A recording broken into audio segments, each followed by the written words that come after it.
नमस्कार, मी रेखा रेखाच किचनमध्ये तुम्हाला सर्वांचं मनापासून स्वागत करते। आज आपण बघणार आहोत मिक्स डाळींचे खमंग असे सांडगे।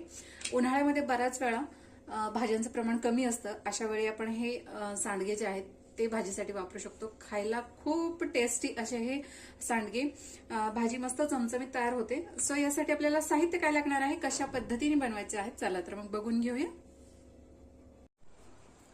सो यासाठी आपल्याला लागणार आहेत वेगवेगळ्या प्रकारच्या डाळी।